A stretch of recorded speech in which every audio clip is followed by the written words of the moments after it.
Okay, hi everybody. So I've taken the roll and we'll just start with our elections. Are there any nominations for chair?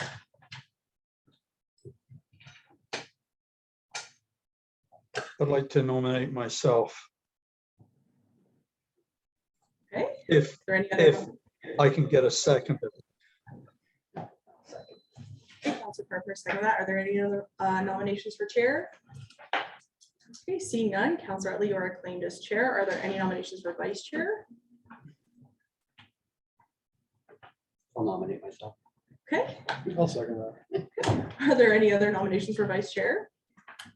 Okay, seeing none, Councilor Carper, you are acclaimed as vice chair. Councilor Utley, you can get started on the roadmap. It should be in your email there. Thank you very much. Thank you for your support as chair, and I also pleased that Councillor Carpenter is vice. Thank you for organizing this meeting, and welcome to our guest. It's good to have you with us, and we look forward to your presentation later in the agenda. I'd also like to thank anyone that's looking in, any of our viewers from across the city who joined us. Welcome, and I hope you find this meeting interesting. I think I'm not sure our guest knows all of us, so why don't we start with introductions? And I'm John Utley, Councillor for Ward 2, and newly elected chair of this committee. So perhaps Councillor Carpenter, you can go next. Sure, I'm Councillor Carpenter, Ward 4. And we'll just go around the table. Just that means it's me, Mayor Kevin Davis.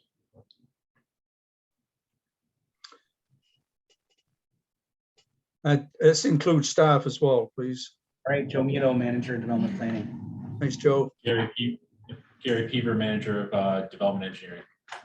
Nicole Loma, Director of Planning and Development Services. Heidi DeVries, General Manager, People, Legislative Services and Planning. Casey Congrass, Senior Planner. Alan Waterfield, Manager of Long Range Planning. Victoria Coates, Senior Planner in Long Range Planning. Paul Lowe's, Principal SGL, or Planning Consultant for the Zoning Bylaw Review. I'm Melanie Figueredo, Committee Coordinator. I'm Jennifer Page, Administrative Assistant for Clerk's Department. And then on screen, that's when we start with Councillor Vanderstelt and then Councillor McCreary. I just need to scroll down. Well, now I don't need to introduce myself. Good. Oh, go on, do it again. It's 2 opportunities here. Go ahead, Dan. Hi. Thank you, Dan. That's more information than you usually give out. So I think we've got everybody covered. If I'm not, now is your time to speak up. So with that, I'd like to welcome everyone to the first meeting of the Zoning Bylaw Task Force and briefly go over some procedural rules for our meeting. This meeting is held in a hybrid format in accordance with the electronic participation policy for virtual meetings. The full corporate policy 050 regarding electronic virtual meetings is available online for your review. Staff and presenters are reminded to keep their video and microphones off until requested by the chair or members of the task force. All cameras for virtual task force members shall remain on to ensure quorum. Members who are present in person will be given opportunity to speak first, followed by virtual participants. All members will vote by a physical show of hands. Please leave your hand raised until the chair has determined the result of the vote. In the event of a connection service interruption occurs that affects quorum, we may recess the meeting for up to 15 minutes to regain quorum. And if the quorum is not achieved, the meeting will be adjourned. I am not in the room with those of you that are present. So if Melanie, if you can assist me, if members, councillors raise their hands, I would, or if staff members need to chime in, please let me know. With that, are there any declarations of conflict of interest? of pecuniary interest items appearing on the agenda. I don't see any hands up or any comments, so we'll assume that's a no. Presentations, delegations, there's one presentation on the agenda for today's meeting, section 15.6.3. Presentations of the city's procedural bylaw allots the presenter 10 minutes, and a further section 15.8.6 indicates that members would need to wait until the debate of the item to ask questions of the presenter and staff. As the presentation today encompasses a lot of material, and with no objection, I would suggest we waive these two rules to allow for greater discussion with the consultant. So if there are any objections, please raise your hand or comment right now. Councillor McCurry. Mr. Chair, thank you. I suggest we stick to the 10-minute presentation. We will have all the time in the world to ask questions. We're not limited in that respect. Okay, thank you very much. Any other comments?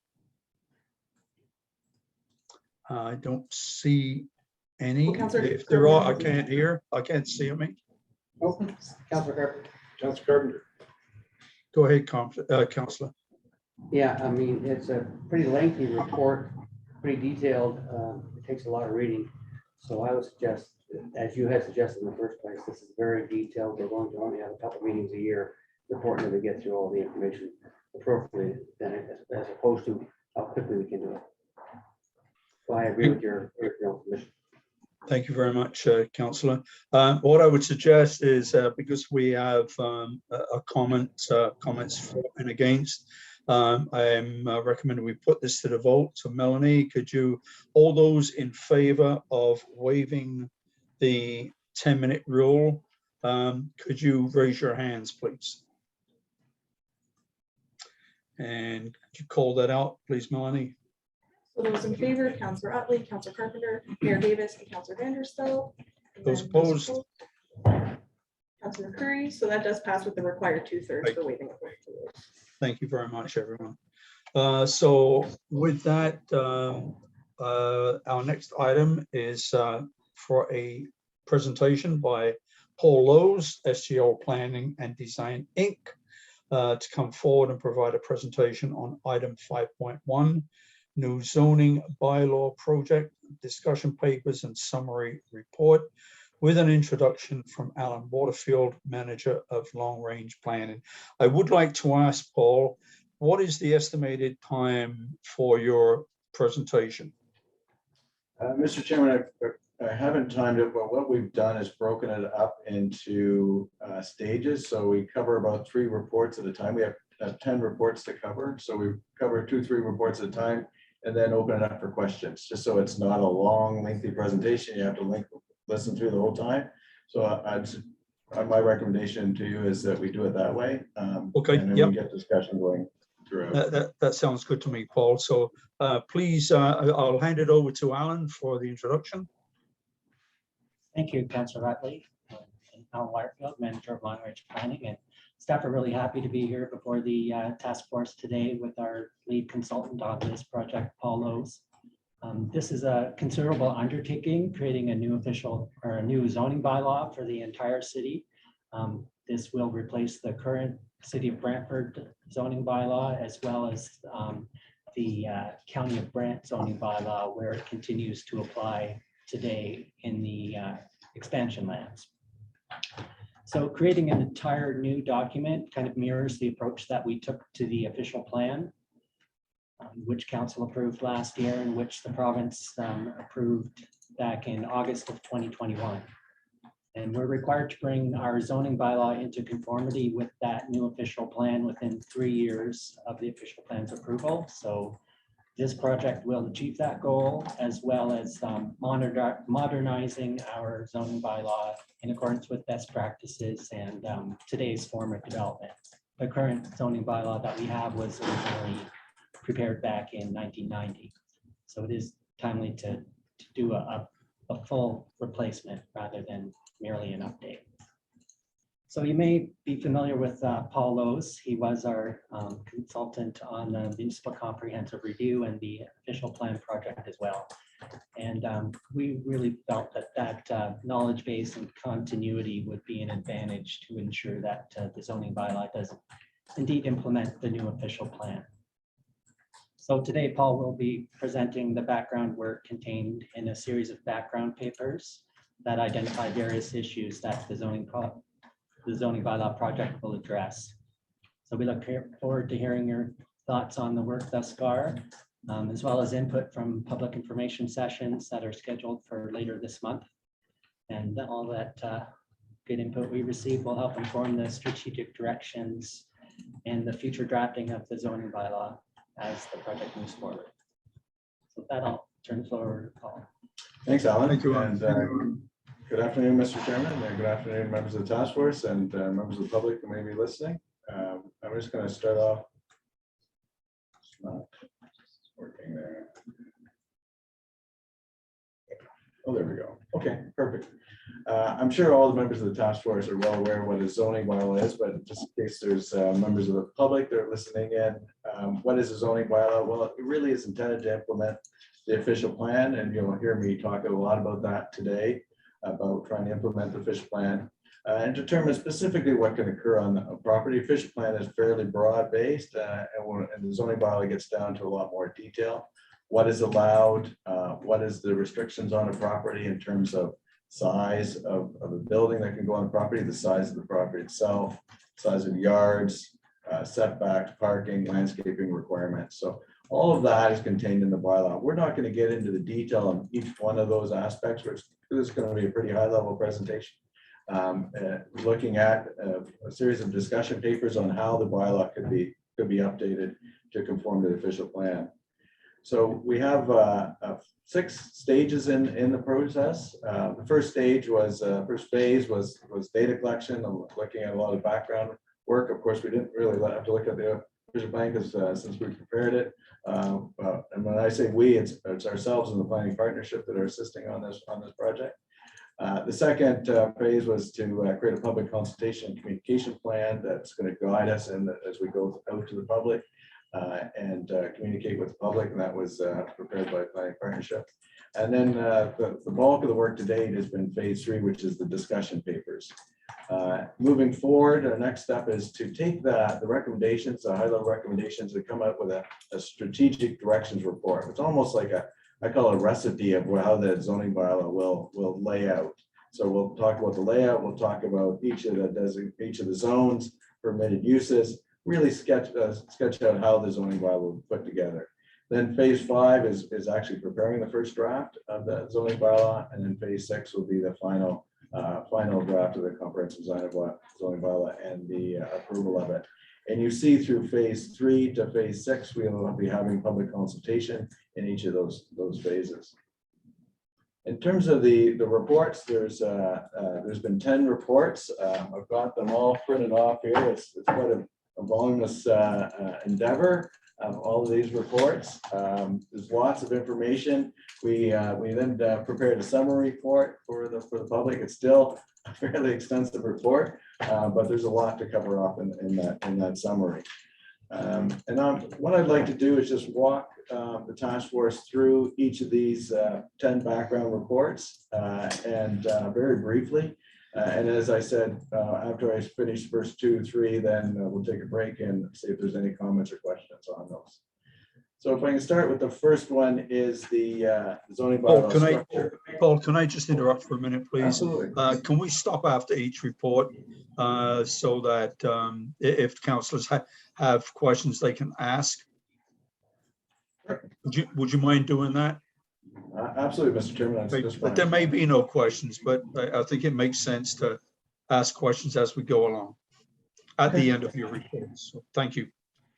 You're welcome. So the first is the zoning bylaw structure. So this discussion paper just looked at, okay, how can we structure a zoning bylaw?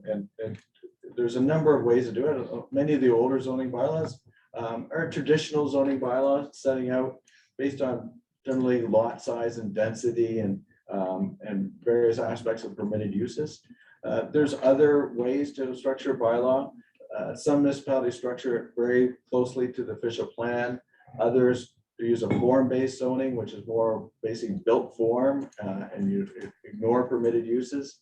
Others use overlays, sometimes subcategories. So you have a category of zones like residential, but you have a nearest subcategories, or you can have subcategory provisions, which may apply to a number of different zones. So there's a number of ways we can structure it. We felt, reviewing all the different options in that report and what other municipalities have done, that the best way to do it, that I think the public can best understand, is to link it closely with the official plan. So we have official plan designation, we'll have similar zones for those designations. There may be a couple where we need subzones, and I'll get into that, particularly in the residential, but it's generally linking it very closely with the official plan. We also see there's a number of areas where we could do overlays, particularly height overlays, where we have different heights in the same zone, and we've identified those. And there may also be where we can add some subcategories to that, which we've discussed through the reports. The other recommendations more on structure are a user guide. We've done that in other zoning bylaws. We see that in many other municipalities. The user guide right up front allows the public to understand just, okay, if I want to find out what my property is zoned and what aspects apply to it, how do I do that? And it just walks the public through how they can work with the bylaw. We've also looked at other ways to make it more visually appealing to the public in terms of colored maps. There is an issue with some colored maps in terms of accessibility if we have the colors too close together. So something we're looking at to see if it works.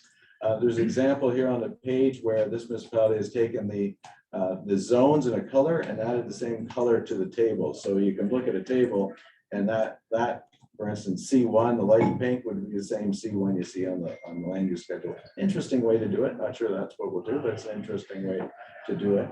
We're looking also at a lot of figures and tables to make it easier to read the bylaw, less text, and simple numbering. So those are our recommendations for the structure from that discussion paper. So, Mr. Chairman, that's a summary of that discussion paper. Thank you. Any questions? Melanie, could you see a hand up? Is that Yeah, Mayor Mayor Davis? Davis' hand up, yeah. Go ahead, Mayor Davis. Thank you, Chair, through you. Just wondering, how do we deal with the fact that the planning landscape seems to change each year? I'm talking about what the province is doing in respect to affordable housing. And so now a single family residential zone is not that. It's 2 units, maybe 3, depending on the layout, and potentially could be 4 in a year or 2. So how do you deal with that then in terms of the structure of the bylaw, in terms of moving forward? Because I assume much of, say, for example, in single family residential, it's kind of historically based on one home, so one parking spot. How do we deal with that in terms of the bylaw structure and the way we design it? It's a good question, Mr. Mayor, and through you, Mr. Chairman, to the Mayor. That's a very good question, and we constantly have, as planners, changing of provincial direction. We'll have to start, if the provincial direction is significant enough, it has to start at the official plan level. So if it warrants change to our official plan, we'll have to make changes to that first, and then filter that through to the zoning bylaw. What we are trying to do, though, with the zoning bylaw is provide for a fair amount of flexibility in terms of what's permitted in a zone. And you'll see that through the official plan, where we have one residential designation largely, different categories when we get into the greenfield situation, but largely one residential designation. So we're looking at how we can reduce those amount of zones to create fewer zones, you'll see when I get into the residential area, and provide a broader range of uses. So in our existing residential neighborhood, can we have a little bit more infill? Well, still keeping with the character of the neighborhood, but more infill, so more types of units. Now, if the province changes it and through their housing task force and the next government, there may be more changes we need to look at later on. We can't anticipate everything, but we're going to try and provide some flexibility on that. Follow up? Go ahead. So Go I'm ahead, Mayor. still not sure you answered my question though, because, so for example, let's call it the residential zone category as we structure it. Yeah.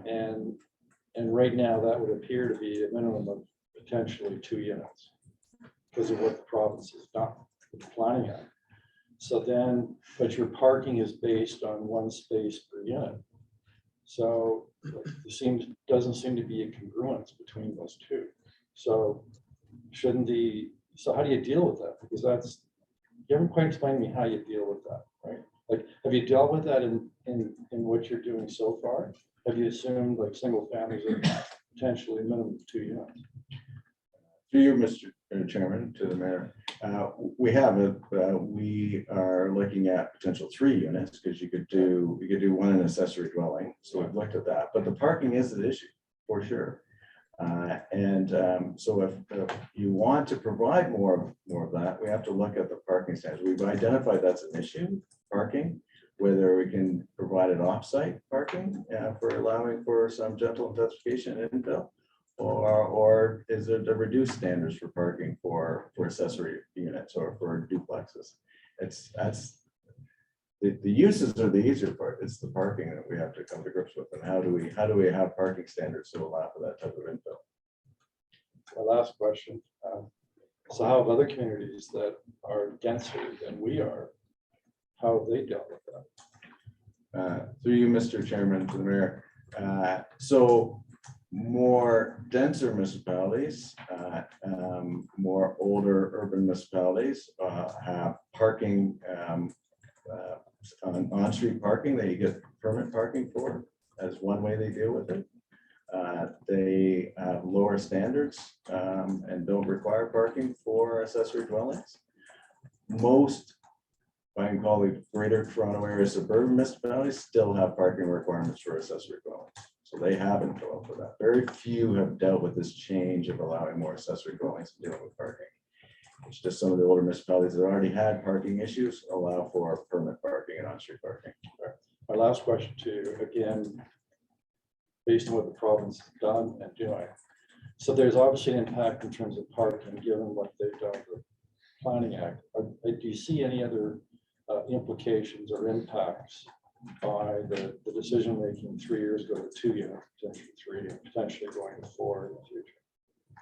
Does it go beyond parking? Are there other impacts upon a comprehensive zoning bylaw that come as a result of the province increasing density in single family residential?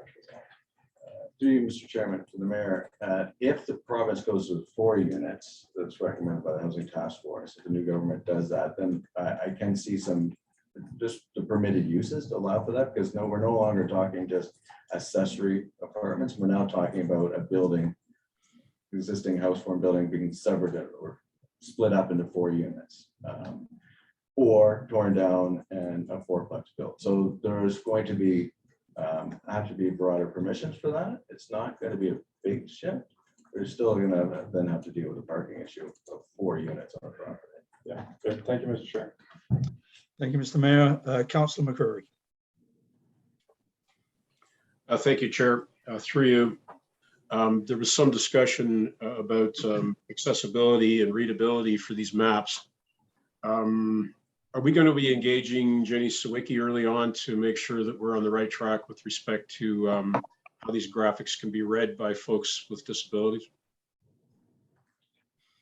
Through you, Mr. Chairman, to the councillor, Jenny's been on our working group and has provided lots of comments so far on all the reports right before you. So yeah, she's involved.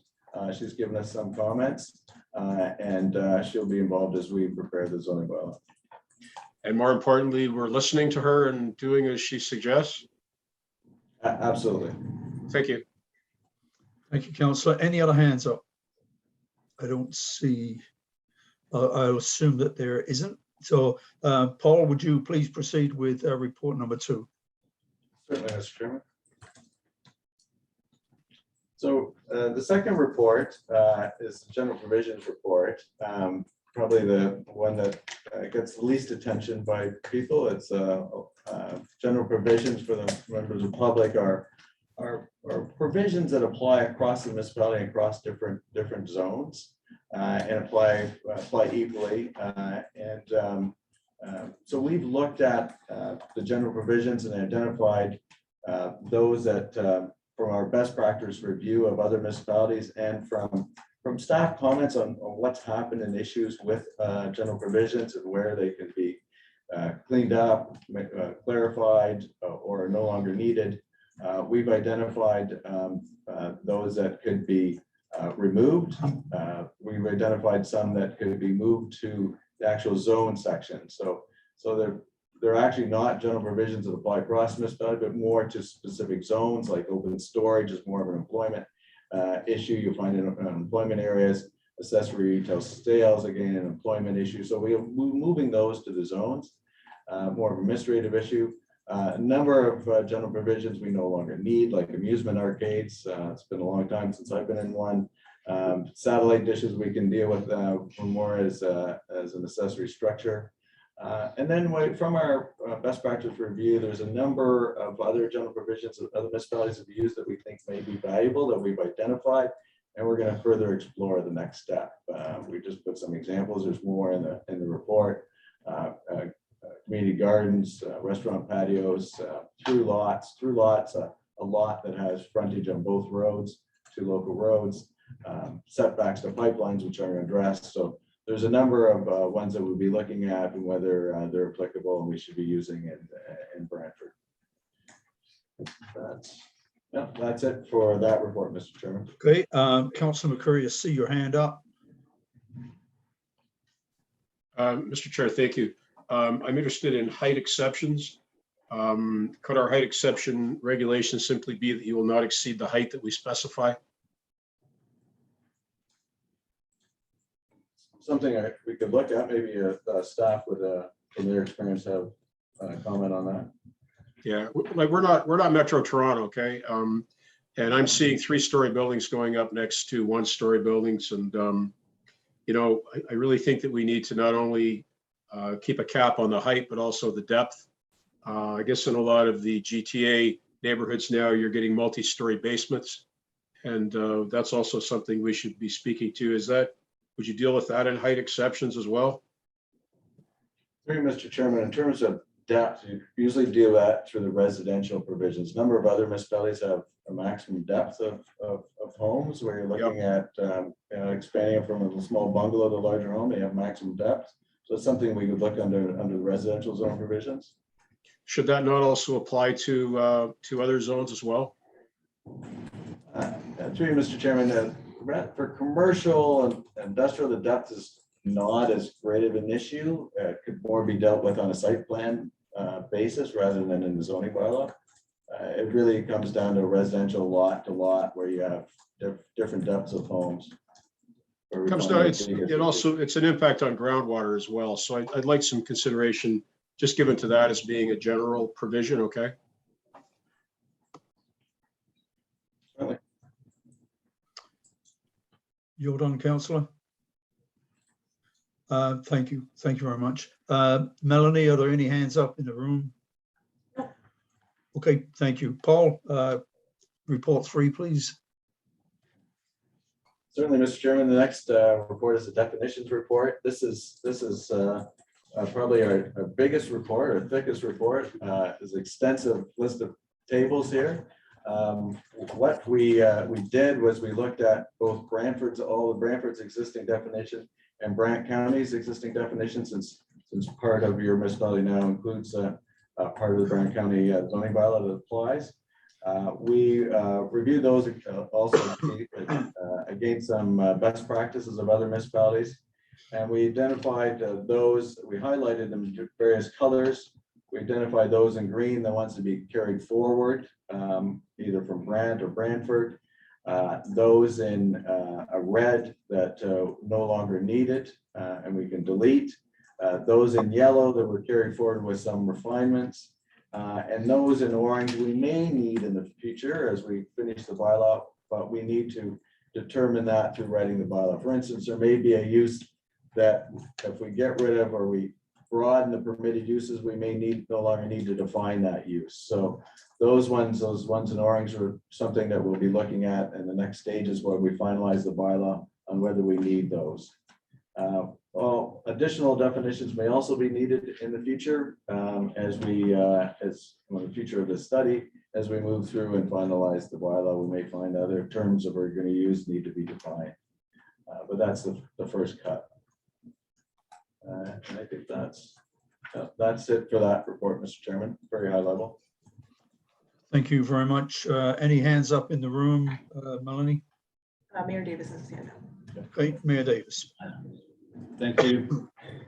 Chair, through you. So what criteria are you going to be using when deciding to delete the definition? Is it just because it's something that's redundant and no longer used, or is there something more to work here? Certainly, through you, Mr. Chairman, to the mayor. We've identified those uses that are deleted where if they're a common term, we don't need to define them. So when I say common term, they're a common term known to people, and you can find them in any dictionary definition. So we don't need to define them separately in the bylaw. There's uses we know that we no longer need to use, and we're recommending deleted. We don't need to refer to them in the bylaw, and so those are recommended to be deleted. So those are a couple of our criteria. I can just add to that through the chair.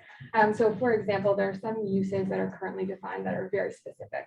So something like a florist shop is very specific, but that use can be captured under a retail store. So things like that, where we've kind of gone a little bit overboard in the current zoning bylaw, we can take that out. So we're just using a broader term that is easier to apply. Yeah, but in many cases, the fact that there is such a specific defined use, there could be a good reason for it. And the reason is there's something about that particular use that generates an impact on surrounding landowners. So thus requires a separate definition because it's kind of dealt with separately. So have you considered that in looking what to delete? Yes, Mr. Chairman, absolutely. That's a very good point. And there's a number of those that we realize that, and we made them orange to make sure that when we get to writing the bylaw, are those definitions specifically needed to address a certain matter, like you say, Brantford. So those are ones we're saying we may need it, we may not, but we need to see how we write the bylaw to make sure that we need it or not. Those that are deleted are ones that we're sure we don't need. And all of this is a discussion paper. We will be confirming all of that when we write the bylaw. Like, for example, I'm seeing on the list of definitions to be deleted, a kennel and boarding facility. Wouldn't that merit being carried over?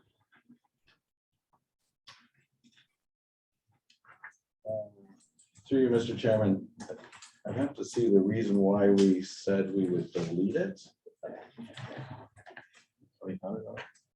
So through the chair, kennel is proposed to be carried forward. It's just kennel boarding facility. So that type of use can be captured under kennel. So that's again where we just have some duplication that's unnecessary. So that's a good example of Yes. the duplication. Yeah. Okay. All right. Thank you, Mr. Chair. Thank you, Mr. Mayor. Are there any hands up in the room, Melanie? No more in the room. None? Okay, thank you very much. I don't see any hands up on, oh, I do. Councillor McCurry. Sorry about that. That's okay. So I see that we want to delete the word corridor, the meaning for the word corridor. So am I reading that correctly? I think that's the case. Are we maintaining a definition for the word hallway? I think we did. I think there was an issue with a previous, through Mr. Chairman, a previous OMB hearing that we refined the definition or good for the definition of hallway. Yes, that's why. So corridor, if somebody calls an item on a drawing a corridor and we don't have a definition for it, could that not be a sidewalk? Well, it's how we, through you, Mr. Chairman, it's how we write the bylaw. If we write the provisions and the permissions where we address a hallway and or a corridor or not, that's determined whether we need a definition.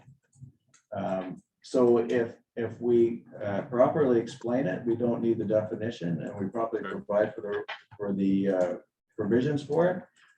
If we come to a situation where we actually need that definition, we will certainly be using it. So it really comes down to when we write the bylaw, and the specifics of the bylaw will determine whether we actually need the definition. So we're going to anticipate these future engagements with lawyers and embarrassments and costs involved from very small things which turn out to be gaffes. Yeah, we, through you, Mr. Chairman, that's what we do in terms of writing the bylaw. We have to look at the bylaw and anticipate how it's going to be interpreted. There may always be situations we didn't identify, but from our experience, we're going to try and capture the majority of those. That's excellent. Thank you. Thank you, Councillor. Any hands up in the room, Melanie? No more speakers in the room. No? Sorry, no more speakers in the room. Okay, thank you. Paul, number 4, please. Certainly. Mr. Chairman, number 4, let me get to it, is parking and loading standards. So we've looked at parking rates for Brantford and Brant County and compared those to best practices from 9 other municipalities. As you'll see in very detailed tables, this is on the parking rates. And we recommended a number of parking rates could be considered for revision. In terms of retail, we're recommending consistent 1 space for 25 square meters of retail because there's a number of different standards right now in the bylaw. There's a number of standards that are based on seating capacity, such as arenas, assembly halls, which we're recommending are based on square meters, which are easier for the bylaw officials to make sure they're complying, easier to enforce, easier to figure out. So we're recommending a number of changes of those based on gross floor area. Automobile washing facilities are going to now be addressed under stacking requirements in terms of the stacking. Stacking means the number of spots for a vehicle to line up to get into the washing facility. Apartments, we're recommending to change from 1.5 space per unit to 1 space plus 0.25 for visitor, which is more consistent with what's happened in the best practices. We're also looking at treating fourplexes, stacked townhouses, double duplexes, the same as apartments. All industrial uses, we're looking at having a consistent 1 space per 100 square meters floor area. And single detached dwellings, where we're looking at requiring 2 spaces, which one of them can be in the front yard or the garage, which is not a lot different from what you have now, but what your bylaw provides now is it's 1 space is a required space, but the bylaw says that that required space cannot be in the required front yard. So remember that front yard is 6 meters from the property line, and you can't have a required parking space in that area, but you could still park a vehicle in that area. Most other municipalities require 2 spaces per single detached and allow one of those spaces to be in the front yard, in the required front yard. So that's where we're looking at changing. Basically results in the same number of parking spaces, but clarifying that actually 2 are required. Other provisions that we're looking at is making sure the downtown parking exemption areas align with the downtown precincts in your official plan. The official plan identifies a number of precincts. We're looking at considering whether to have shared parking for mixed use zones, so that you're basically you look at all the permitted uses in the mixed use zone and different requirements per day, and the highest standard during that time of the day would result in the parking minimum required parking. We're looking at increasing parking stall where it abuts a wall or a column. We're looking at Considering off-site parking to facilitate small infill intensification. That's what I was referencing earlier in my discussion with the mayor. We're looking at access to parking aisle widths being organized in the table rather than text. These are some fairly minor changes. Accessible parking standards, we're looking to use Brant County, recommend using Brant County versus Brantford. Brant County lines up with most of the other best practice municipalities we looked at in terms of parking standards being graduated depending on how many parking spaces are required. We're looking at adding bicycle parking provisions to do with active transportation and encourage active transportation. We're looking at considering electric vehicle parking requirements and charging requirements. And lastly, we're recommending to simpler loading space requirements. Right now, the loading space requirements are quite complicated by different uses, different size, A and B loading space. And we're looking at simplifying that. Some other municipalities have done that. We haven't recommended exactly what that would be yet, but we're looking at trying to simplify that loading space requirement. That's my quick overview, Mr. Chairman. Thank you, Paul. Any questions? I see no hand. Any Councilor McCurry? Any in the room, Melanie? Yeah, I believe Councilor Carpenter and Mayor Davis both wanted to make a comment. Okay, thank you. I'll go with Councilor McCurry first, and then I'll get back to you. Thank you, Mr. Chair. We're talking about best standards. What communities are we citing as best standards for Brantford parking regs? So, through you, Mr. Chairman, the ones we looked at were those of similar size. Some are a little bigger, some a little smaller. Brantford, and all with fairly recent bylaws. So we looked at Barrie, Guelph, Kingston, London, Milton, Oakville, Peterborough, St. Catharines, and Vaughan. Okay, Brantford is a decentralized community of working people who need their cars to get to work. I don't think our parking regs should be based on Toronto-centric ideology that says the cars are bad and bikes are good. And I think we really need to be, like our current bylaw is deficient in terms of the amount of parking we require. And certainly we can't be downgrading that any further. So I think we need to be realistic about folks being able to park 2 cars on their property. I don't know anybody that has a garage that parks a car in it. So I think we really need to consider 2 surface parking spots as well. And I think our requirements for multifamily high-rise apartment are far too lenient for developers. 1.25 cars. If you look at the developments that we've got going on at Brantford that are high-rise, namely on King George Road, Fairview Drive, West Street. These folks are all going to get on the highway in the morning, go to work, the man and the wife, probably a kid if it's a big apartment. And we're just creating difficulties for ourselves. It's got to be practical and not ideological in my estimation. So I really do think that we need to be bumping up our parking requirements, not reducing. Thank you, Councillor. Melanie? Yeah, so both Councilor Carpenter and Mayor Davis wanted to Okay, make a comment as well. Councillor Carpenter and then Mayor Davis. Councilor McCurry hit on 2 of my points, but the requirement for 2 parking spaces in a single family lot, one of them being in the garage. So does that mean they have to maintain that as part of the zoning? Through you, Mr. Chairman. No, I should be clarified. You could park one in the garage. Right now you can't have a required space within 6 meters of the property line, so front yard. So if you're only 6 meters to your garage, your required space has to be in your garage. You could put both in the front yard. The driveway is wide enough. You don't have to have them in the garage.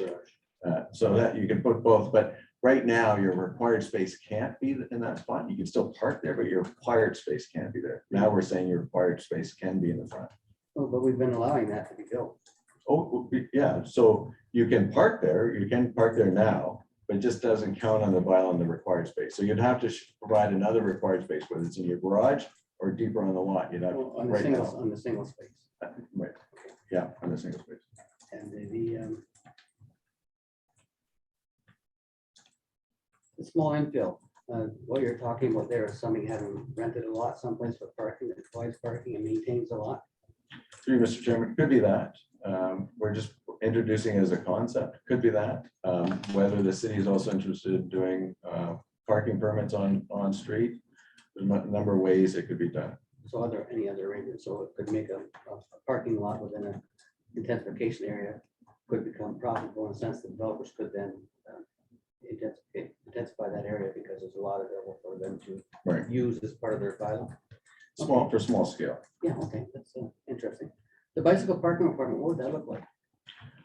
It'd be for larger developments like an apartment development. And then you'd have a certain amount of spaces required parking, bicycle parking per unit. Some municipalities have it for long-term and short-term. So short-term would be visitor, longer term is for the residents. Okay, and is there any residential developments that require some bicycle parking as part of the development? We've seen any of that anywhere? Oh, yeah. Other municipalities requiring it? Yes. No, they have required bicycle parking in other residential areas that are new as a developer. Oh, for a whole residential area? Yeah. No, it's usually for like a mixed-use building or apartment building, they require it, not for a broader area. And commercial.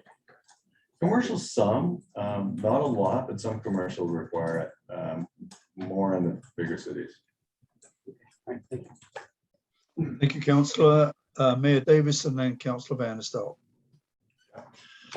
So the parking in respect to residential zones, why is it based on the lot? Why shouldn't it be based on number of units? Because you could have in a single family, well, it's called residential lot, you could have 3 units.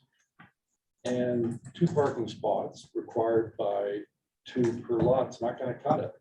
So why isn't the parking requirement based on the number of living units as opposed to the lot? Through you, Mr. Chairman, Mayor, it actually is. So right now, if you want to do an accessory unit, you have to provide another parking space for that accessory unit. Okay, well, that's an accessory unit. What if it's a duplex? And a duplex is by unit. Okay. And the issue of parking for apartment buildings, I mean, frankly, I find that pretty frustrating because, you know, you can use it based on other municipalities, you can use it based on some ideological thoughts, but is there any data locally as to the parking experience in medium density buildings? You know what I'm getting at, which is we do have a few high-rise apartment buildings, we have a number of lower-rise, mid-rise. Has there ever been an attempt made to actually look at those buildings, the location, and how much parking's actually used by those who live there? So we have some hard data, hard local data that we can make our decision on. Certainly, Mr. Chairman, I have to turn that over to staff whether they've ever done analysis or seen anybody do analysis. Through the chairman to the mayor, I'm not aware of any detailed analysis. I mean, we also have, this working group, and we're going to be liaising with the various stakeholders, including the home builders. And I mean, anecdotally, what I'm hearing from the development community is that when we talk about high rises, we talk about intensification, that if there's opportunity to apply for below grade parking provisions, those lots are often not, or those spaces are often not purchased with the unit because of the overall costs. So they're finding a different way to either share a car, reduce car usage, or relying more on transit. And that's actually here in the city as well as abroad in other jurisdictions. Yeah, so the other frustration I have is that, I mean, not everybody who lives in Brantford commutes outside of the city to work, but there are many, we do have a thriving local economy, and there are people that actually work in Brantford. And many of them will go by transit, depending where they're living, the type of job they have. But how do you deal with, and we hear this from many developers that come to us, and so they'll have like a medium density building. And if it's going to be right off the exit ramp off the 403, yeah, I guess you could anticipate that there'll be commuters living in that. And maybe the parking requirement should be higher. let's say you got an apartment building next to the train station where you can safely assume a lot of those people will be taking the train and not relying on vehicle transportation. And then you might have a lower parking requirement. Then you got an apartment maybe down by the river. And so you have a lot of people that probably are into biking because they're going down by the river because they want to be close to all the beautiful bike trail system we have around there, some of the best in Ontario. So how do you accommodate that the need for parking in a medium and high density, maybe driven more by where it is and who's going to be living there than just it's a high rise, so it's 1.25 or 1.5. Through you, Mr. Chairman, a very good question, Mr. Mayor. And some other municipalities, not many, but some other municipalities have institute parking requirements that differ by different areas of their city for the specific reasons you noted. Usually it's regarding areas with higher modes of transit, they'll have a lower parking requirement in that area. But those are just a couple, and they're the larger municipalities in Ontario that do that. But that is an example. And then, if I may, Mr. Chair, back to my original question, which I understand that there's information from developers, which, I mean, you have to take that with a grain of salt, right? And have we ever attempted to get information from those who actually own these buildings locally, and whether it's rental or condo, whatever it is, and what their parking experience is? How many parking spots do they have per unit? How many of them are actually used? Do they have access? And in other words, to give us, I come back to it, an actual factual database that we can use to create parking rules and regulations that are driven by what's actually happened and not by what the perception is. Through you, Mr. Worship, but again, I have to put that question to staff of whether any of that analysis has been done. Through the chair to the mayor, like I said, there's no formal analysis that's been completed, but I mean, this is the whole reason for having this task force and hearing what the information is from some of the elected officials on the task force. So it's something that we could maybe investigate further. I can think of more anecdotal examples, like in Hamilton, where new condo buildings are built, and they sell the condos, but they don't bundle purchasing your unit with a parking space. So you can buy a unit and purchase a parking space if you want one, or you can buy your unit and purchase 2 parking spaces. And some of those developments didn't really even sell all of the parking that they provided. So the demand was low. But again, it really depends on the context of the building, because a condominium in downtown Hamilton with its access to transit and other amenities isn't necessarily the same as one in suburban Hamilton or in suburban Brantford. But the other problem with that is someone may decline to buy a parking spot or decline to rent a parking spot, and they park on the street, and it creates chaos for the neighborhood. And but it seems to me it could be worth our while we've got lots of condos in town that are medium and townhouse. We do have some high-rise buildings. We do have some medium density high-rise buildings. Trying to find out from those who are actually living it and managing it, what their experiences is in parking. It might be, I think it would be useful data rather than this is what they do in downtown Hamilton, or this is what they do in St. Catharines. Because I don't think there's any community that's exactly the same as ours. We're pretty unique in many ways. And so that comparison game, which is this city does this, so we should do that.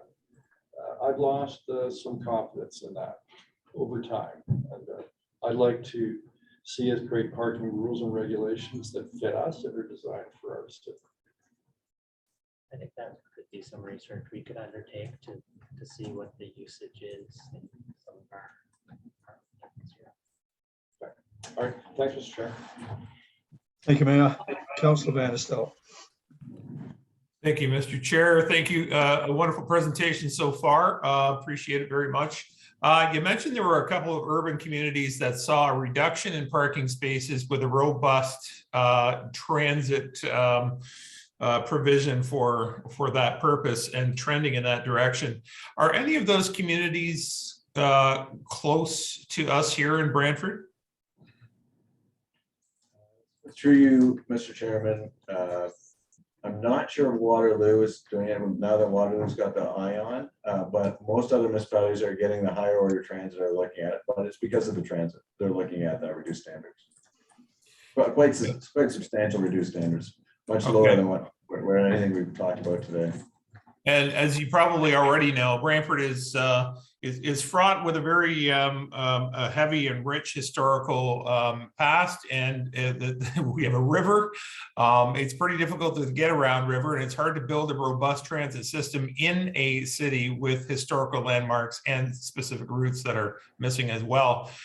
Would you tend to agree that it's in cities where it's very difficult to build a robust and fast response transit system, where we might run into some difficulty in terms of the commuter needs? If we can't make our buses run faster or more efficiently, just because of the way we're laid out, doesn't that require that we actually do make more provisions for parking? Through you, Mr. Chairman, I would agree in part. Your official plan sets out a fairly ambitious plan for intensifying your city along your corridors in your downtown. And when that intensification happens, there's going to be more of a, it's the chicken and the egg issue. You're going to need the intensification. You're going to seek to get that intensification. And once that intensification comes, it will put pressure on your bus system. We also need to try and get your bus system to attract that intensification. So it's one to come to the other. But once that more intensification happens along your corridors, and once your transit increases to serve that intensification, you will then be able to look at your parking standard and say, does that make sense with that much transit? But this is going to be things that happen over the next 30 years, and you have to look at it over the next 30 years. And so you may be re-looking at this issue every 10 years or so. How has it happened? What's our parking rate now should be? So it's something that you should be considering re-looking at as your municipality continues to mature. So we are looking at a transit overhaul in the next little while, and you're suggesting that it should focus on the intensification corridors, correct? Correct, yes. Okay. One more question, Mr. Chair. The offsite parking, the concept idea of considering offsite parking, have you seen this work in other municipalities as well? And if that is the case, who actually owns and manages the risk associated with those parking scenarios? Through you, Mr. Chairman, it's not something we see a lot of. We see more on a site-specific basis. We threw it out for a discussion and something we can look at more. In those situations where it's done more on a site-by-site basis, is usually an agreement to lease those lands, and as could be part of the site plan agreement, other agreements that ensure that parking is provided. But it's usually on an agreement basis. Okay, but you've seen it. Where else have you seen it before? It's more on a site-specific basis. Okay. Not a broad area. It says this broad area can have use offsite parking. Sometimes it's in downtown, sometimes it's in other areas. But we want to look at it. Is there an opportunity to provide that? Will it work? It's something we need to explore further in the next step of the study. Okay, thank you very much. Thank you, Mr. Chair. Thank you, Councillor. Any other hands up in the room, Melanie? I believe Councillor Carpenter wanted to speak as well. Okay, Councillor Carpenter. Thank you. Yeah, as to the study review of what's currently being used, like currently a lot of our condos, especially our townhouse condos, are inhabited by seniors. But the new marketplace with the high prices, rent housing, condos now becoming first-time buyers. So the demographics is changing. So we may gather some information. that may even suggest they need less parking. The future will be more parking. So some of that information, while it may be helpful, it may give us a picture that says we need less parking, but because seniors that are buying these condos, a lot of them are just single car. But the young families that are buying now will be dual cars, so it'll change. The other question I had is, and maybe it's a strange question, but is anybody anywhere in the province of Ontario offering we have a cash in lieu for parkland? Is there cash in lieu for the transit operation in lieu of parking requirements? Through you, Mr. Chairman, just so I understand the question, there's a number of other municipalities that do have cash in lieu, but cash in lieu for transit? Yes. For example, if you can't provide 1.25 parking space for your apartment building, you only provide one. And is there an ability for us to say, then you need to, since it's on a corridor and you're claiming that it's not an intensification corridor, if we're going to use public transit, is there ability to have a cash in lieu towards our transit capital operation? Through you, Mr. Chairman, all I've ever seen, and there's a number of municipalities that have cash in lieu parking, it usually goes to a parking fund where then the municipality provides the parking. Interesting, I've never seen it then provide it to transit, but that's an interesting concept. Well, in our parking too, we make it go to the nearest park where it was collected, so it didn't go into this sinkhole for parking or for parks. They can go anywhere in the city. You got to go to that local neighborhood where it was attributed from. Thank you, Councillor. Report 5, please, Paul. Certainly, Mr. Chairman. So report 5 is the mixed use zones report. And this in this situation where this is starting to get into the actual zones, and where you'll see where we're trying to align with the designations in the official plan. And in your official plan, your downtown urban growth center, you have a number of precincts in the official plan. So we're recommending for each of those precincts would be basically a separate zone for them. So we have the historic Main Street precinct, and we recommend a Main Street zone for that area. We're also recommending in this area where this is an example where you may have an overlay policy. Because in your official plan, it prohibits at-grade residential uses along a number of the streets in the downtown. And we could implement an overlay in that zone that say in this area, at-grade residential is not permitted under the bylaw. So that's an example where we could use overlays in addition. We'd also have a lower downtown zone. We would allow higher heights than 8 stories as permitted by the OP. And we'd also have an upper downtown zone. And in your upper downtown precinct, there's a number of quadrants there that are low-rise residential. Rather than zone them upper downtown, we're recommending probably zone them as a low-rise residential zone.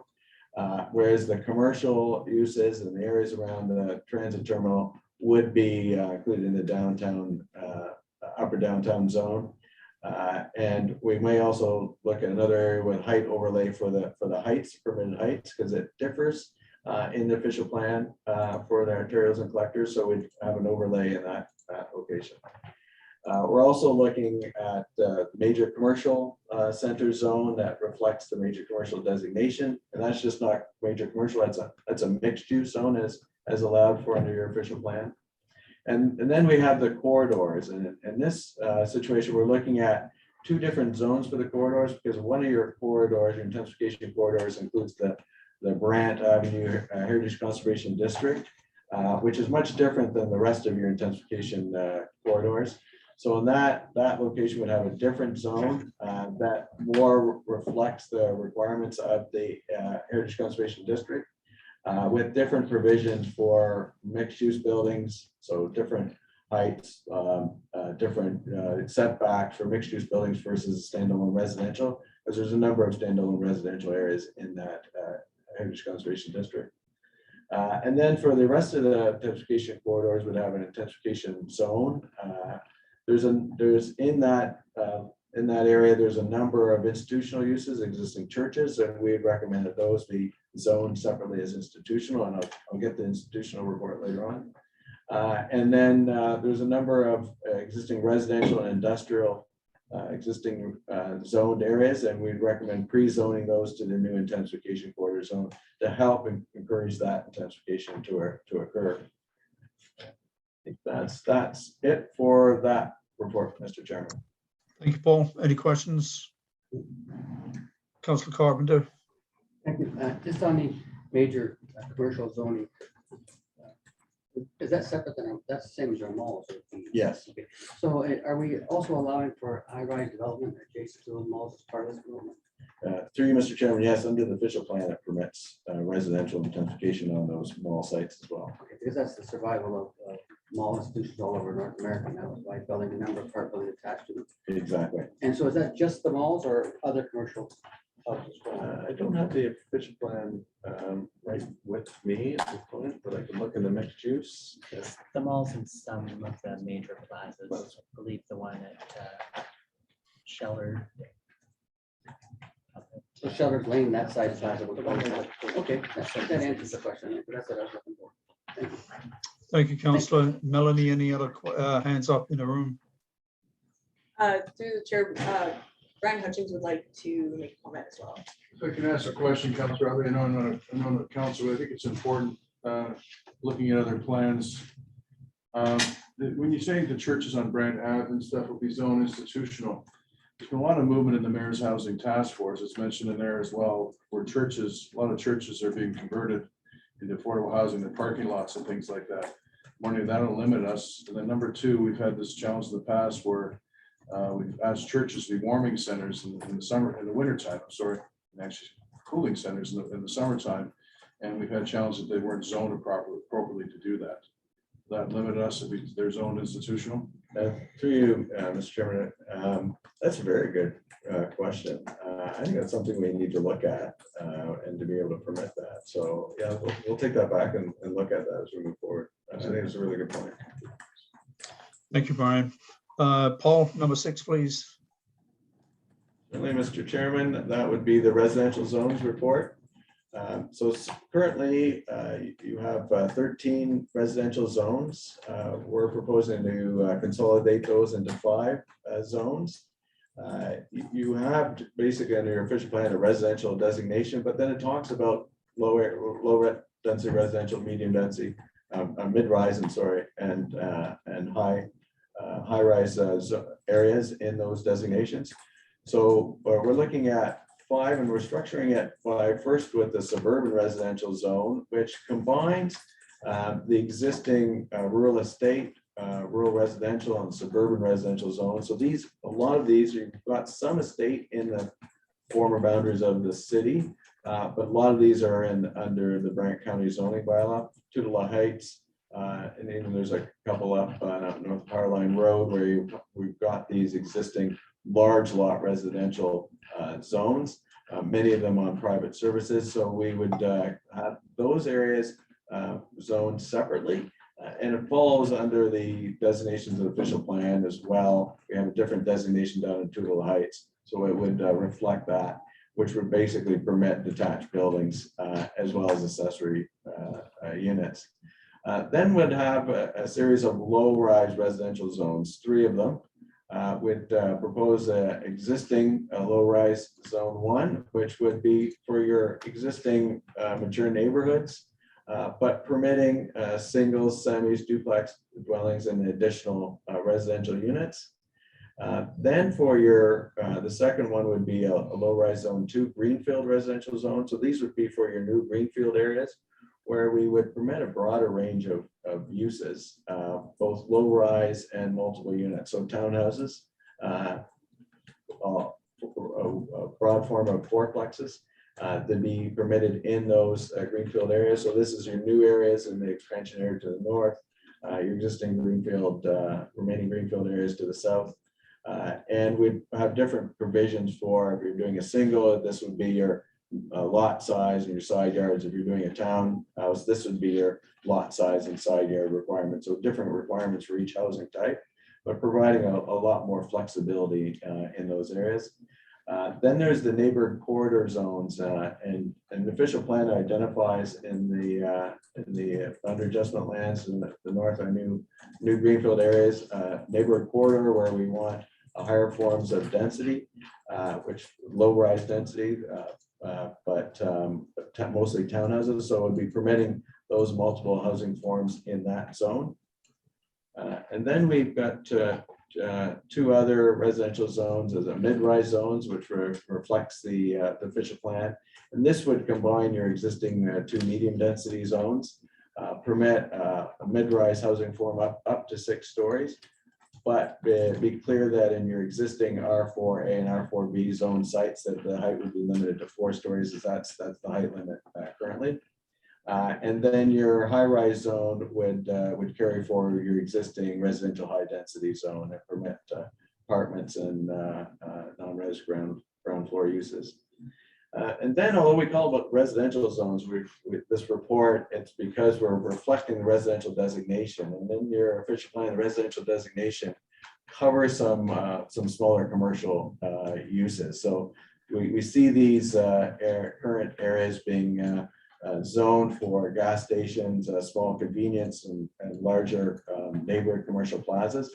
They all fall under your existing residential designation. So that's why we've covered them in the residential zones report. We'd have separate zones for those, but we're going to reduce the amount of zones and just have basically 3 of these commercial zones. So for automobile, gas station, car washes in one zone, convenience commercial, which would be the smaller, more local neighborhood commercial sites, would be another zone. And then your larger neighborhood plazas with grocery stores that we see throughout the neighborhood would be a third commercial zone. I think that finishes that report, Mr. Chairman. Thank you, Paul. Any hands up in the room, Melanie? Not in the room. Okay, Councilor Vanderstelt. Thank you, Chair Hartley. Paul, could you scroll back up again to residential estate, residential rural, or nope, back down. I went one too far. Went too far. There we go. Okay, so within the suburban residential zone, we're still going to keep the designation of residential estate, rural residential, and suburban residential, just to differentiate different uses and allowances, because as you well stated in the Heights, the new or the old areas in the county, the uses are very specifically different from the other residential uses. And I just wanted to make sure that we retain those distinctions, because the uses in my experience and understanding will continue for quite some time. Through you, Mr. Chairman, we were actually proposing to combine them all into one zone. It's not the uses that differ, it's the lot size that differs. The lot size and frontage differs between each of these zones, but we were thinking of putting them all into one zone. Okay, so I think I'm going to caution you about that, because there are some problems with being associated so closely with one to the other when the uses are so different, and the lot sizes, I would argue, are substantially larger. Although there may be some sort of a comparison between the residential estate that we've seen, but in comparison to the rural residential, they're often quite larger. I have a bit of consternation about grouping those two, specifically grouping rural residential in with the rest of them at all. I think they are separate and distinct, and just take that under advisement, please. Thank you, Mr. Chair. Thank you, Councillor. Paul, I think that's all the questions from the room so far. So would you proceed with 7, please? Certainly, Mr. Chairman. So 7 is the employment zones. And here again, you'll see that what we're proposing is to align them with your 2 residential designations, general employment designation, general and prestige employment designation. So we'd have 2 new zones, general employment zone and prestige employment zone. The general employment zone would be modeled largely on your existing M2 zone. There is a permission in your new official plan for used automobile dealerships in that zone, which I think was a slight, and we'll be looking at bringing forward an amendment to the official plan to take that out, because new automobile dealerships aren't permitted, just used. Would have carry forward, and the official plan requires an office cap of 50% of the gross floor area. In the prestige employment zone, we model that largely on the M1 and M3 zones.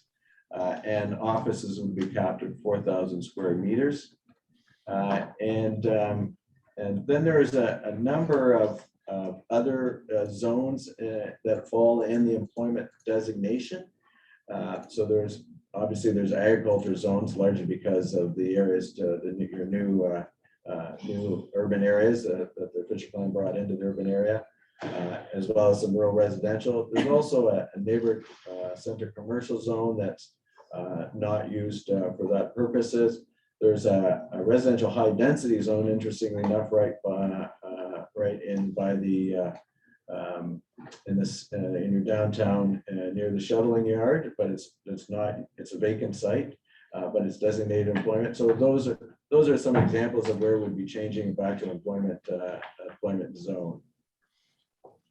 I think that very brief overview, Mr. Chairman, of that report. Thank you, Paul. I have a question. When you say offices are capped at 4,000 square meters, it's hard to picture that, how much size that is. Is that per office, or if a developer wanted to build a, say, 15-story office block somewhere downtown, would that cap deny that developer from building something like that? Mr. Chairman, this would only be in your prestige employment zone, and so 4,000 square meters, 40,000 square feet generally.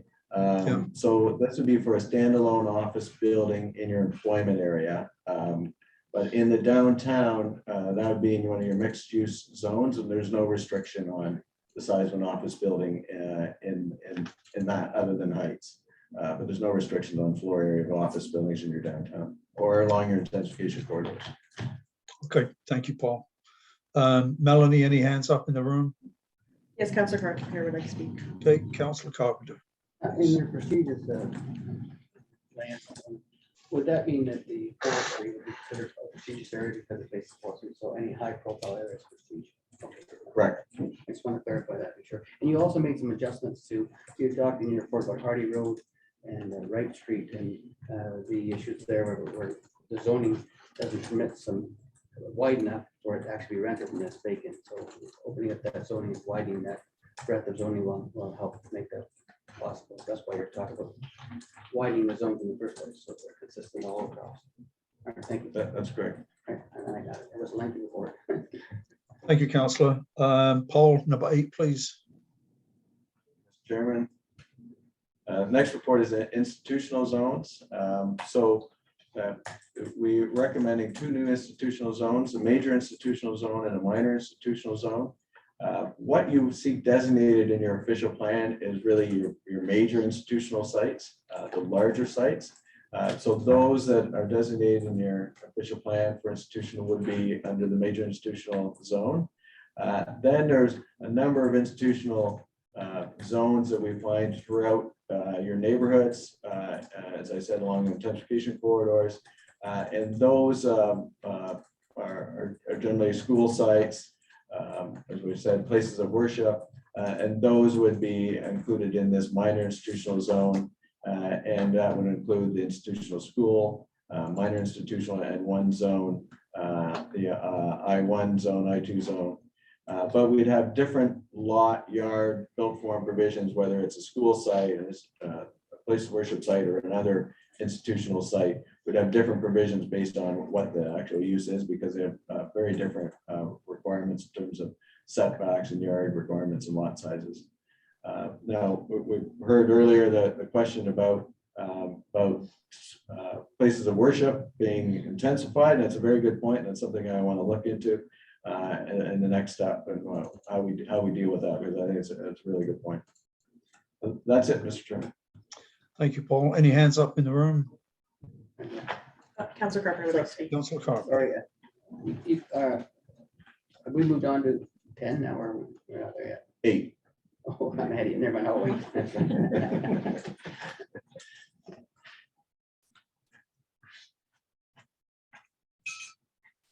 sorry, did you, I'll wait You till we what- get to 10.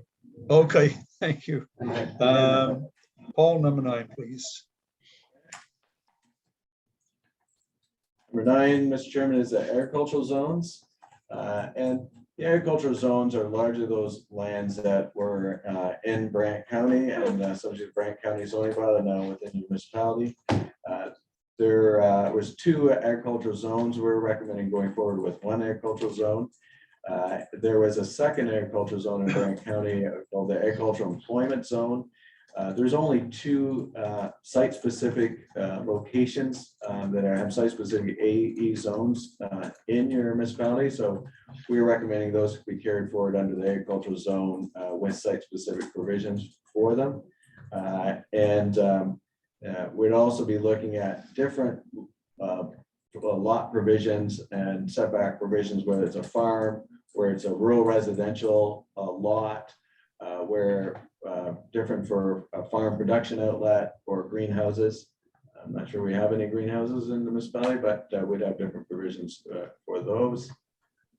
There's a number of existing non-agriculture zones in the agriculture designation. This map just shows up at King George Road and Governor's Road. This is your largest area of agricultural zones. There's a couple of C6 and C2 zones. There's an OS2 zone. And what we recommend carried for those under an agricultural zone, but with site-specific permissions to permit those existing uses. And I think that completes the agricultural report, Mr. Chairman. Thank you, Paul. Councillor Carpenter. Those 2 existing zones, those 2 properties, where are they? The ones with the AE. Yeah. You can see it on the map. They're both on the south side of Governor's Road. You can see an AE 16 and an AE 8. Yeah, nothing inside the city. No. Boundary. I didn't. Well, they're in the side, the new municipal. The new boundaries, but they weren't. No, not the old boundaries. No, that's fine. Thank you. Thank you, Councillor. Any other hands up in the room, Melanie? No other speakers. Thank you very much. Paul, the last one. Last but not least, the other zones. So the other zones is just, we put everything else we hadn't talked about first in the one final report. And this covers off the core natural areas designation in your official plan, which is your natural areas. We're recommending that be included in one core natural zone. There's a number of, in that area that's designated currently, there's a number of different properties with different zoning. We find, of course, a number of agricultural, existing agricultural zones, just because they don't reflect the updated mapping of natural areas. So we'd be reflecting those in the core natural area zone. There's a number of modified policy areas in the official plan, and modified policy areas are based site-specific policies in your official plan in the core natural areas designation that permits a broader range of uses in that area. So we would reflect those with site-specific provisions. And there's a number of commercial and residential properties that are currently zoned for those purposes, and we include those in the core natural zone. Some examples on the next picture, as the next page. We can see on the right hand is one of those modified policy areas. It's just south of 403 along the river, and it's in the natural areas, but it has a modified policy area that allows some employment uses, so we reflect that with a special policy area. Then the other example is on South Power Line Road. There's some commercial zones that go back into a woodlot. That woodlot portion won't be developed, and we'd make that a core natural zone with the commercial areas being a separate. I think this is one that's a major commercial, would be a major commercial zone, I believe. In terms of the next part of that report was open space zones. So this is your would implement your parks and open space designation. There's a number of institutional uses that are currently in your parks and open space designation that would not be permitted under the official plan. So we'll be looking at whether we redesignate those to an institutional designation or apply a modified policy area in the official plan. This is not unusual when you do an official plan and then later do a zoning bylaw, and then you realize, oh, there's a couple areas that actually don't quite, existing developed areas don't quite match what your official plan had, so you have to go back and do some revisions to your official plan. So this may be one area where we have to do that. Some of the other zones that we'd be looking at, that we looked at in this report, are you had a development constraint zone along the river in one area, was dealing with an erosion area. We had put that into the core natural zone as our recommendation. Then you have two zones that don't appear to be any longer used: a highway commercial C5 and industrial extraction M4. They're not used anywhere in the municipality, so we delete those. And then we'd be looking at creating likely a site-specific open space or core natural zone to apply to a number of archaeological sites that have been identified and need to be protected for that long-term archaeological protection with no buildings or structures. So we're looking at a site-specific zone on that. We want to be careful on that don't flag these to the public, but wouldn't have to cover them off so there's no further development permitted on those sites. We're also looking at creating an intake protection overlay zone that covers off those restricted areas for your intake protection requirements. So we're looking at that as an overlay zone that limits other uses in that area. And then lastly, we'd carry forward the flood zone overlay. So that's a couple examples again of where we'd be using overlays in the zoning bylaw. And that's it, Mr. Chairman. Thank you very much, Paul. Councillor Carpenter, I've already got you teed up. Oh, I'm sorry, Mr. Chairman. I forgot one last page. Okay. Sorry. There's one last zone. It's your planned unit development zone. It's down on Shellard Lane. It was a much bigger area, but as development occurs, it's progressively been rezoned. It was basically almost like a holding zone for future development. There's a couple of areas that are left, and we recommending those just be rezoned for what's designated. You can see it's designated combination of core natural areas, open space, institutional, and one residential area. So we recommend those be rezoned to those reflect those designations. Now that's the last slide, Mr. Chair. Thank you, Paul. Now, Councillor Carpenter.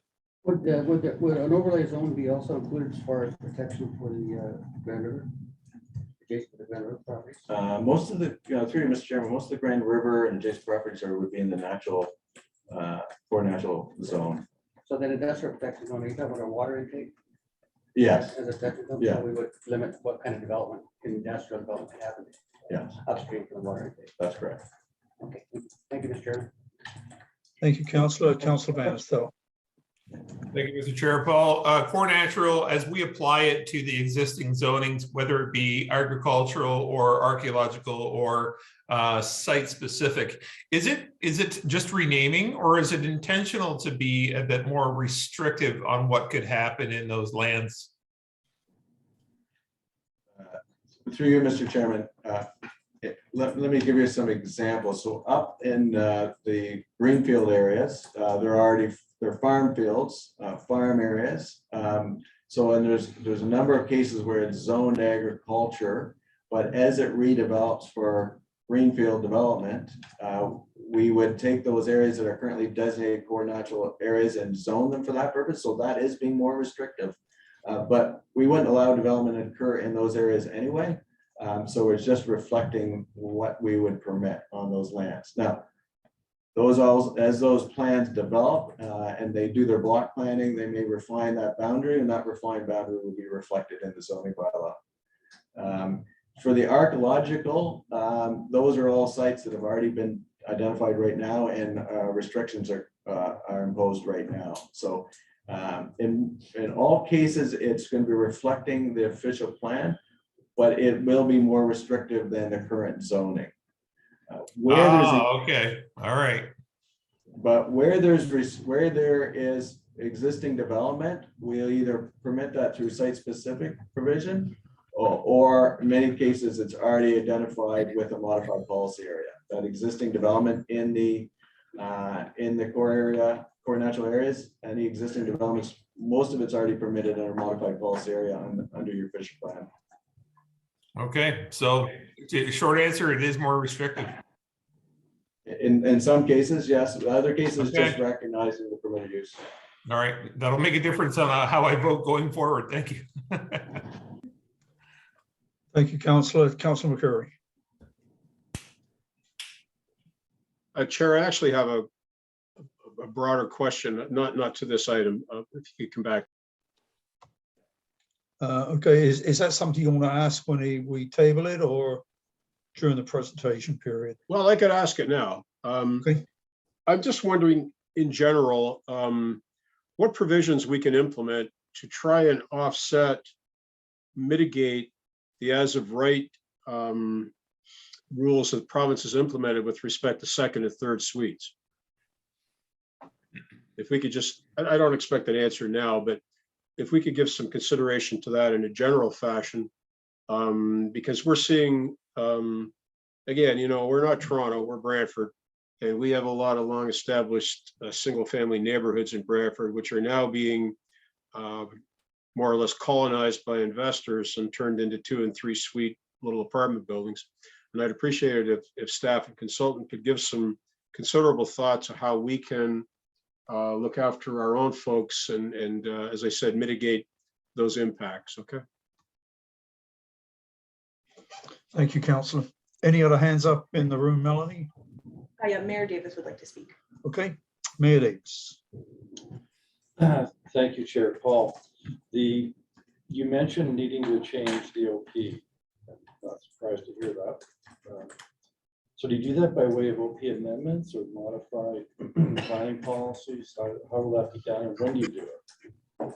Through you, Mr. Chairman, to the mayor, it would have to be an official plan amendment. It would be probably went under as like a housekeeping amendment, but you'd have to have a public meeting for it, particularly since we're be changing some of the permitted uses rather than just a simple housekeeping. But and you'd probably do that at the same time you bring forward your zoning bylaw. That's others may have a different staff a different suggestion here, but that would be my recommendation. Bring forward the same thing. Bring forward the zoning bylaw. Okay. All right. Thanks. Thank you, Mr. Mayor. Paul, I have Councillor McCurry, do you have your hand up? I have, but not intentionally. Okay, thank you. I have a question, Paul. How are cemeteries zoned? That's a good question, Mr. Chairman. They're zoned. There's a couple in the natural area zone, or would fall in natural area zone because they're in the natural area designation, and they're also in the parks and open space designation. So they'll be in the parks and open space zones. We find them in both locations. And I appreciate that. The reason I ask is that there's a contentious issue with a Oak Park Road route pretty much through a cemetery. So anyway, thank you for answering that question. I don't, but Mayor Davis, you have your hand up again. Yeah, I've got a question. It's in respect to. No, I should have asked. Okay. No question. Thanks. Okay. Thank you. Sorry, Councillor Utley. Sorry, sorry? Councillor Carpenter does have a question. Sorry. Okay, Councillor Carpenter. Just in the area of generalities, that's the question. So in our Fisher plan, I believe we upzoned old industrial areas, next to residential areas to encourage residential development. So would that be part of our that's part of this, and that would be regulated as part of this zoning bylaw? Yeah, through you, Mr. Chairman, to the council. Yeah, there's a number of areas where we changed it from industrial to residential, and we'd reflect that in the new bylaw. And when we have the non-conforming use's existence, and then it expires when that use ceases. Yeah. Is there a policy procedure that we have to write to make sure that happens?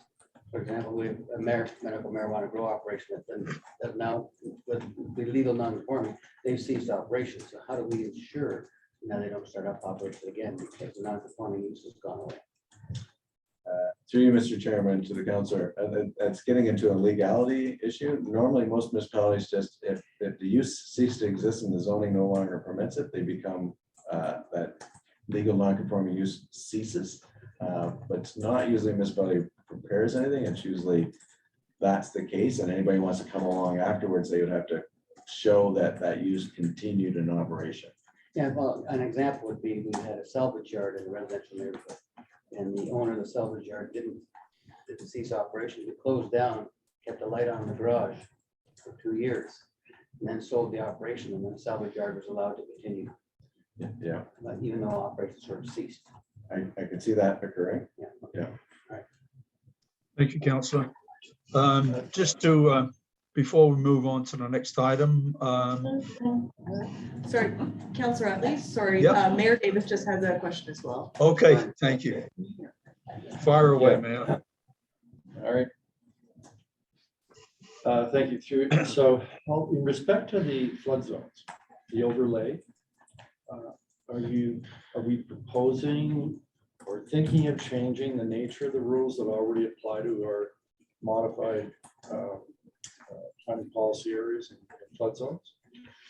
Through you, Mr. Chairman, we were not. We're going to carry that forward. Okay. And has there been a movement afoot in the province to change or somehow further amend zoning policies for floodplains? You know, or restrictive? Not that I'm aware of.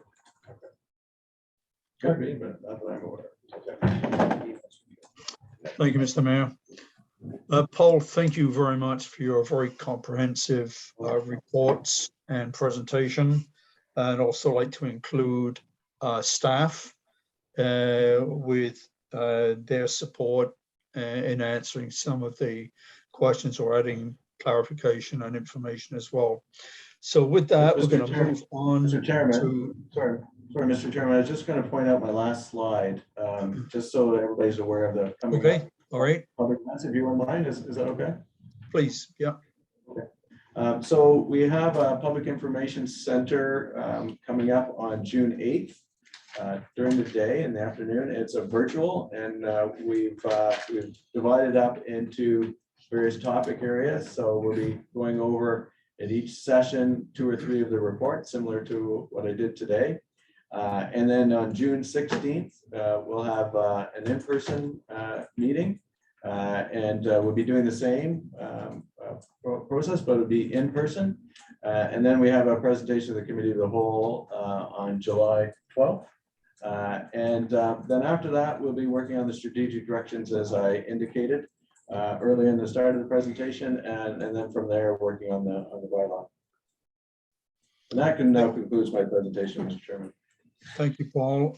Paul, how are we, this may be addressed to you and staff at the same time. So the public meetings, how are we allowing the business community, development community to participate in this zoning process? Through the chair, so we have sent out our public meeting notice to members of the development community. We've compiled a list of developers that we frequently work with. We've also circulated it to the home builders, the real estate association, and the Chamber of Commerce, and the downtown VIA. So just to ensure that we're getting all of those key players aware of these meetings. So, thank you, Victoria. Sorry, one more thing, Councillor Utley, just to add, we are also going to be presenting to the Planning Advisory Committee also on June 16th. So we'll get their input Okay. as well. Okay. So, and that'll be a separate meeting? That's correct. Yep. And one Okay. more thing I forgot to mention there, we are also going to be scheduling a separate meeting with the consultation and accommodations process team of the Six Nations to present this information to them and get their input as well as we'll reach out to the Mrs. Office of the Credit also. Thank you, Victoria. With that, can we have one item for consideration? Councillor, Yep, sorry. just to interrupt, Councillor Carpenter had another comment. Okay, as well. Councillor If it's Carr. been moved, I'll put it on the floor if it's not on the floor. That's what I'm asking for. So report. moved by Councillor Carpenter and seconded by Councillor Vanderstel. Yeah, and just a quick question. So I see the presentations like 12-to-1 parking and so forth down the list, and you've notified all the development industry and all those people that have been part of our development review process since the very beginning. Are they going to get packages similar to what we've seen here, or in advance, so they can, if they can't make these meetings, they can still comment? Through the chair, absolutely. All of those reports, the summary report and all 10 discussion papers are available on the city's website. And the notice included links to all of those documents. So they're available. And anyone who's not able to attend the meetings can provide comments and questions at any time. We will also be recording the virtual sessions, and we'll make those available on the website afterwards so that people are still able to. And this is a process that we're doing because the zoning bylaw needs to be in place to implement the official plan that we've already, that was passed by the province last year. So sooner we get this done, the more simplified. And I like your approach about the guide, the easy guide. I think that's a great idea for going forward as well. And those are a lot of good approaches here. I'm very pleased with what I read here. It made me work though. That's good. Thanks. Thank you, Councillor. Any other hands up in the room? Yes, Mayor Davis would like to speak. Mayor Davis. Yeah, thanks, Chair. So to staff, what exactly is the approach? First of all, this says we're going to meet, B says meet biannually. So I assume that means every 6 months, not every 2 years. Is that right? Okay. Like why? So we're going to have open houses to get input from the public and developers and landowners. So what's the process from there? Does it then go like the official plan up to the planning committee where we hear appeals? What's the process going to be? And what involvement does the task force have in all that? Okay, through the chair. So the task force, the mandate of the task force is to review key deliverables throughout the project and provide comments to staff to help shape the work that we're doing before we present the final zoning bylaw to council for approval. So we've recommended that we have meetings twice a year to coincide with when we have deliverables ready. So this was sort of our first deliverable, all those discussion papers. The next deliverable will be the strategic directions report, and then we'll be presenting a draft bylaw and then the final bylaw. So those should generally align, and we'll work with the clerk's department and the chair to sort of schedule those meetings when we have those deliverables ready. Okay. And so do you see this task force then making a recommendation to committee of the whole planning or council? What's that process going to be? Through the chair, Do you want me to take this? So generally, this would follow very similar to how we structured our official plan task force, which is generally made up of the same representation, where what we would likely be doing is we would take your direction all along the way, as Victoria said, to provide guidance as we're structuring the new zoning bylaw. Then come time, we will present the draft zoning bylaw to the task force, and at that time, we will likely ask for an endorsement from this committee, and then that endorsement will be presented to committee of the whole planning, and then to council. So we'll want to ensure that we have the support of this task force before we ultimately present the draft zoning bylaw for council consideration before we do that. Right. And so if there's a landowner that has a concern, so they would attend the open house and they would provide their input direct to the consultant and staff. So active security. Yeah. And then let's assume that going beyond that, we're into the final draft. Will a landowner come to the task force to make a pitch for a change or consideration, or should they go to committee of the whole or council? The options really, what we would hope is that they would ultimately come through staff, through the consultation events that we will be having, so that we're aware of what the concern may be. These meetings are open to the public, so they are welcome to come and present as a delegate to this task force, and we can consider that direction coming out of a task force meeting. And then ultimately, they can also come as a delegate when we present the draft bylaw as well through that statutory process. So there'd be multiple opportunities. We hope, as always, we hope to hear those concerns and address them if we can prior to, or at least have a rationale for why we may not be able to consider the request of that property owner. Right. So you encourage members of the public, come to the open houses, whether it's in physically or virtually. Provide input direct to the consultants and staff, and hopefully that might resolve the issues. If not, they could come to this task force at some future meeting. And then beyond that, more opportunities through committee of the whole of the city council. That's right. So potential landlord could have 3 or 4 different opportunities. That's right. And we've also noted as well that we've asked for comments and consideration from this task force for the key papers that we have addressed to date. But also, as we know, there are other concerns, and we're encouraging the task force to bring those to our attention as well. So if there is a need throughout this process to schedule another meeting, we will work with the clerk and the chair, and we can always have an additional meeting as necessary. Right. And one comment I often heard to the official plan, and maybe after the official plan, was, well, I didn't know you were doing that. So almost as if we should mail to them a custom notice. So how are we going to do that? Because the official plan was easier to communicate because it's more of a broader brush, but now this is getting down into specifics. So how do we bring this to the attention of every single landowner? Right. Yeah. And we did hear some of that through the official plan, and it is challenging for citywide projects. We obviously don't send out mail outs to everybody. We hope through our consultation events that we're reaching that broad public, but I think it comes through a combination of working with our communications department and ensuring that we're getting that messaging out there. So we're taking advantage of our social media opportunities. We're advertising and promoting our events, and also we're advertising this through other channels as well. I know yourself, you participated in the DAP workshops that we held a few weeks ago, and it's those are really good opportunities to plug sort of the work that we're doing here, which we did, and encouraging the development community to continue to come out and speak their concerns through those events. Okay, thank you. And we did. Thank you, Mr. Mayor. Councilor McCurry. Chair, thank you very much. A number of comments and suggestions and requests were made by members of this committee today. I wonder if staff could respond with respect to how those discussion items will be incorporated into future work, the weight that will be given to the desires of the members of this committee, and the weight that will be afforded to the opinions of residents versus the opinions of those who would like this document to reflect their investment and profit-taking abilities.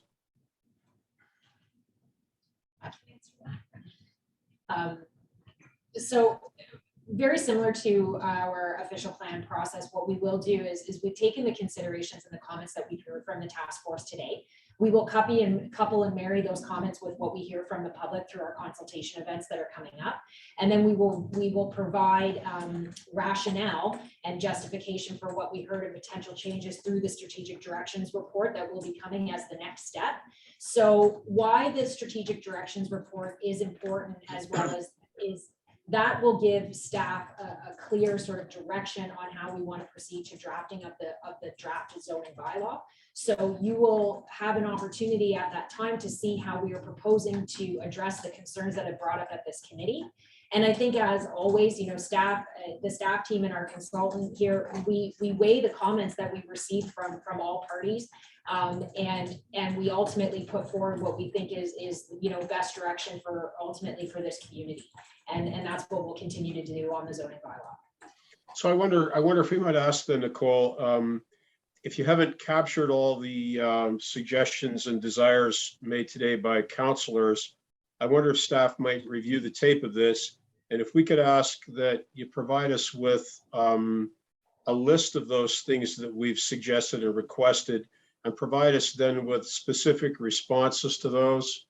I don't want this, I don't want this to be coupled with what the public says. I'd like to get staff's response to those recommendations and suggestions we've made today, and see right away if those are going to be incorporated in what we go forward with. Okay. Yep, so we have staff here that are taking notes. We can absolutely review the tapes, and I believe that clerks is assisting with minute taking as well. I think it may be, while we can definitely provide an overview of sort of the takeaways of the meeting today and what we've heard and things that you would like us to focus on, I would say at this time that what we can say is that we will focus on them, but having a solution at this time is likely premature. We've heard what you've said, and now we need time to go away and consider what you said, and we will come back with a direction on those particular matters.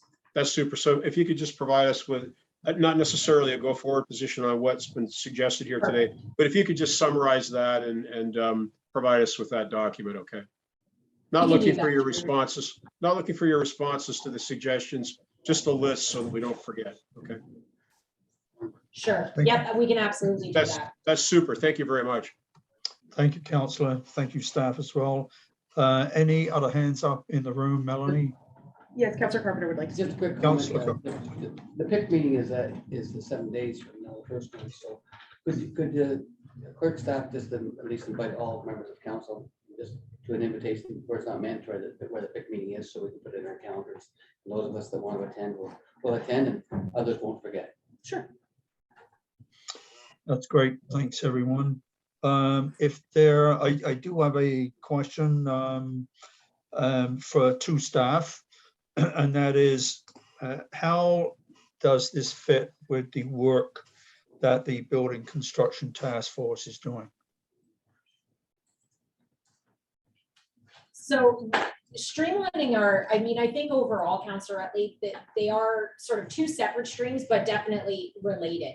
I think cleaning up our zoning bylaw, all you have to do is attend our committee meetings when we can understand that the current concerns that we have with our zoning bylaw being so out of date. I think by simple process of cleaning up the zoning bylaw and really streamlining that, and also to reflect our new official plan, which, we put a lot of work and effort into producing. I think that in and of itself is really, can be attributed to the city's efforts of cleaning up our development approvals process. There's also ability through legislation to look at opportunities where we may want to consider, opportunities where we can even consider to delegate some zoning approvals to staff. That's something that we're looking at. And so that will be considered and brought forward with our new zoning bylaw, but then also as part of our overall DAP implementation strategy. Thank you. I was hoping you'd say what you did, Nicole. So this is, this all links together. But I just wanted to make ask that question, because they're all key components of what we're working towards to make our planning process more efficient and streamlined, and for city staff and for the business community. So I just want to thank you for that. If there are no other questions, Melanie, will you call the vote, please? Certainly. All those in favor of item 5.1 as recommended. Okay, and those opposed? Item 5.1 is carried. Was that unanimous, Melanie? It was unanimous. Thank you very much. There are no consent items, no resolutions, no notices of motion. And before we adjourn, I'd just like to thank the task force for some great questions today. There was a great presentation. There were, great questions at every step of the 10 presentations.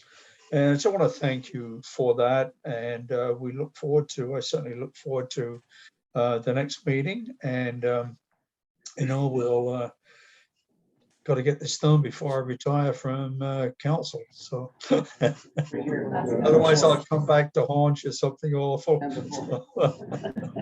So with that,